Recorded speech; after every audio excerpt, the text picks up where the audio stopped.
सत्ताधाऱ्यांना हाताशी धरून उद्योजक बनायला निघाले. काय शेतकऱ्याचा कैवारी बाबू बोत्रे बाब्या.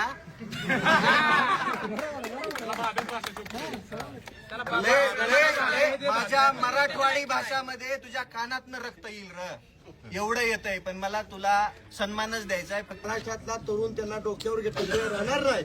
आणि रविराज दादांच्या केसाला जरी धक्का लागला तर मी क्रांतिसिंह नाना पाटलांच्या छावणीतला आहे. त्यामुळे तुम्हाला सांगतो, याद राखा, कायदा आणि सुव्यवस्था हातात घ्यायला आम्हाला भाग पाडू नका. असे अनेक लाखो रविराज या मराठ्याच्या मातीमध्ये तयार होतील, याची प्रेरणा फक्त रविराज दादा, एवढं लक्षात ठेवा. त्यामुळे कायद्यामध्ये आम्हाला आणू नका, कायद्यामध्ये आम्हाला आणू नका. कायद्याचे बाप डॉक्टर बाबासाहेब आंबेडकर यांना मानणारे रविराज दादा आहेत, छत्रपती शिवरायांना मानणारे रविराज दादा आहेत. त्यामुळे यशवंतराव चव्हाणांच्या भूमीतला, क्रांतिसिंह नाना पाटलांच्या भूमीतला, जेडी बापूंचा, कॅप्टन रामलाड्यांचा नातू म्हणून या ठिकाणी मी वकिली फक्त कोर्टातली करत नाही. खरं तर वकिली काय असते तुम्हाला माहिती आहे, न्यायालय.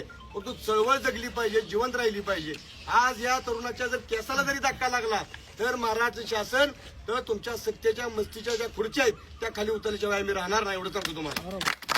शेतकरी एक तुटीचा रविराज दादा तुम आगे बढ़ो, हम तुम्हारे साथ हैं. रविराज दादा तुम आगे बढ़ो, हम तुम्हारे साथ हैं. एक गोष्ट सांगतो मी, माझा गुन्हा तर काहीच नाहीये. या महाराष्ट्राचे लाडके उपमुख्यमंत्री अजितदादा पवार साहेबांचं अपघाती निधन झालं असं सरकार म्हणतंय, पण लोक काय म्हणताय, घातपात आहे. निदान साधा त्या विमान कंपनीवरती छोटासा गुन्हा तर दाखल करून दाखवायचं, छोटासा. आम्ही तर अदखल पात्राचे गुन्हे दाखल केले. तुम्ही IT ऍक्टचं 67 कलम लागत नसताना तुम्ही टाकलं का? कारण की तुम्हाला मला इथं पोलीस स्टेशन मध्ये आणायचं होतं. यांना काय करायचं होतं, इथं आणायचं, मी एकटा येईल असं त्यांना वाटलं. मग इथं आल्यानंतर एक तर दम द्यायचा, नाहीतर त्यांच्या मार्फत काहीतरी करायचं. आजपर्यंत थ्रेड कमी नाहीयेत, जीवे मारण्याच्या धमक्या कमी नाहीयेत. मी स्वतः वैयक्तिक 300-400 NC दाखल केले असतील, एकाचाही FIR झाला. असा आरोप केला जातो की पाण्याची कमतरता, खताची कमतरता हे विषय न घेता शेतकरी जे नेते आहेत ते फक्त ऊस कारखानदारांना टार्गेट करण्याचा प्रयत्न करतात. दराचा विषय असेल, ऊस हा शेतकऱ्याचा कणा आहे. एक गोष्ट लक्षात घ्या, ऊस पिकवायला काही पैसे कमी लागतात का? ऊस हा शेतकऱ्याचं काय म्हणतात ना, भविष्य आहे. शेतकरी ऊस पिकवतो कशासाठी? स्वतःचा उदरनिर्वाह करण्यासाठी. ऊसाचं क्षेत्र किती आहे या महाराष्ट्रामध्ये? ऊस उत्पादनामध्ये महाराष्ट्र किती नंबरला आहे? साखरेचं उत्पादन किती होतं?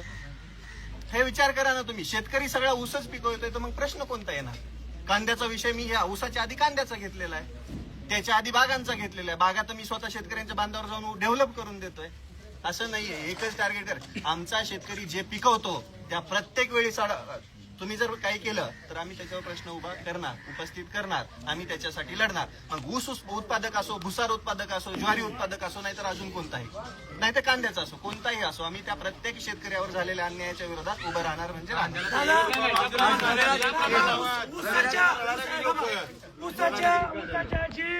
उसाच्या मधला आणि हा रस नसून आमच्या बापाचं रक्त आहे. आणि रविराज एक कळकळीची भावना लक्षात घ्या. तुम्ही जर रविराज दादांना जेलची भाषा शिकवायला लागला तर तुमच्या जेलच्या जागा कमी पडतील, अशी या ठिकाणी भूमिका आहे. उसाची पण केस FIR येत नसल्यावर उलटी केस तुम्ही करणार आणि मग शेतकऱ्याची पोरं काय हातावात धरून फक्त बघत बसणार. इथून पुढे संघर्षालाच उत्तर दिलं जाईल आणि लढ्याला हा लढ्याचंच उत्तर दिलं जाईल. आणि प्रशासन तुम्ही जी म्हणताय, एक मिनिट तुम्ही जी म्हणताय रविराज हा चळवळीतला कार्यकर्ता असतो तरी शेतकऱ्यांच्या पोरांना शेती कशी पिकवली पाहिजे ह्याचं ज्ञान देऊन शेतकऱ्याची पूर्ण रस्त्यावर हक्काचं मागण्यासाठी उतरवणार रविराज साबळे. हे शेतकरी आहेत ते सगळ्यांना आपण गुन्हा दाखल करून घेऊ. करायला पाहिजे गुन्हा दाखल. नाव टाकून मी करा, सगळ्यांवर गुन्हा दाखल करा. खालची फाईल घ्या साहेबांना गुन्हा दाखल केला त्याला बोलवायचं. माळशिरस तालुक्यातलं पण प्रस्थापित कारखानदार आहेत त्यांच्या सुद्धा कारखान्याचे पैसे अजून दिले नाहीत. उदाहरण घ्यायचं तर सदाशिवनगर सहकारी साखर कारखाना, रविराज भाऊ कधी म्हणले आहे का तुमचा साखर कारखाना बंद करा? चालू द्या. शेतकऱ्यांचा ऊस हा वेळेत गळप झाला तर त्याला 4 पैसे मिळणार, नाहीतर काय काय अशी पद्धत आहे की कारखाना बंद ठेवायचा. कारखाना आज तरुणांना हे पण रविराज भाऊ तुम्ही एक आव्हान करा, ऊस हा 14, 15, 18 महिने ठेवण्याची वस्तू नाही. एक गोष्ट लक्षात कमी घ्या, काळात महाराष्ट्रामध्ये हे माळशिरस आहे. चेतन भाऊ आले नाशिक वरून, आमचा किशोर आला करमाळ्यावरतून, वकील साहेब आले सांगलीवरतून, जनार्दन परळीवरतून हे सोलापूर हे का आले ते यांचा अन्याय झालाय कुठेतरी.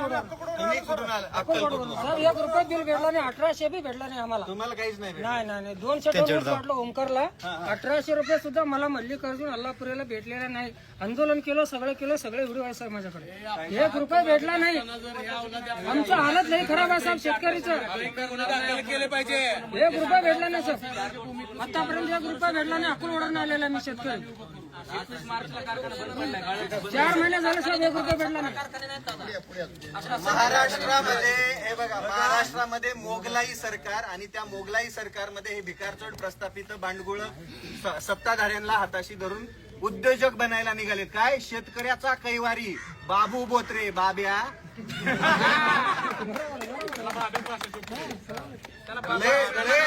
माझ्या मराठवाडी भाषामध्ये तुझ्या कानातनं रक्त येईल र एवढं येत आहे. पण मला तुला सन्मानच द्यायचा आहे. फक्त तू मित्रासारखं सांगतोय तुला बाब्या पैसे देऊन टाक.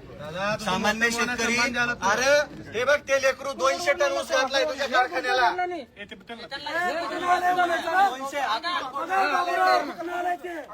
अक्कलकोटवरून आलो साहेब. चिखली तालुका अक्कलकोट जिल्हा सोलापूरवरून आलेला साहेब. 200 टन ऊस भेटलेला आहे. पैसे दे तुला डोक्यावर घेऊन 4 महिने झाले साहेब 1 रुपया भेटलेला नाही मला.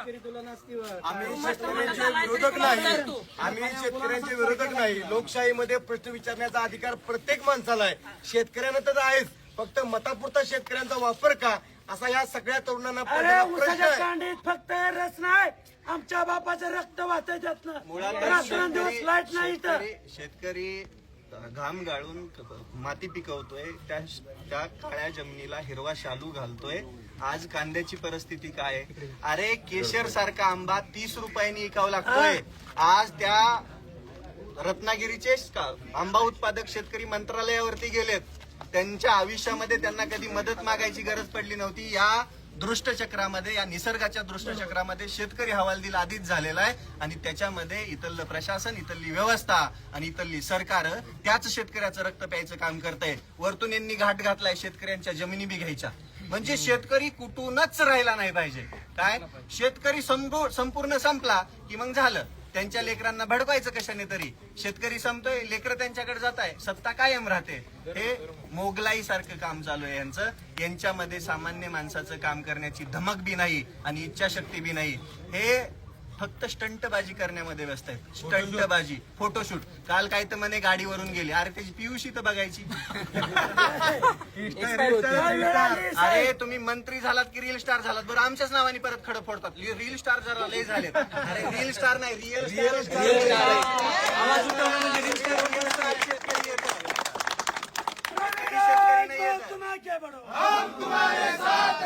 अरे शेतकरी एकजुटीचा अरे कोणचा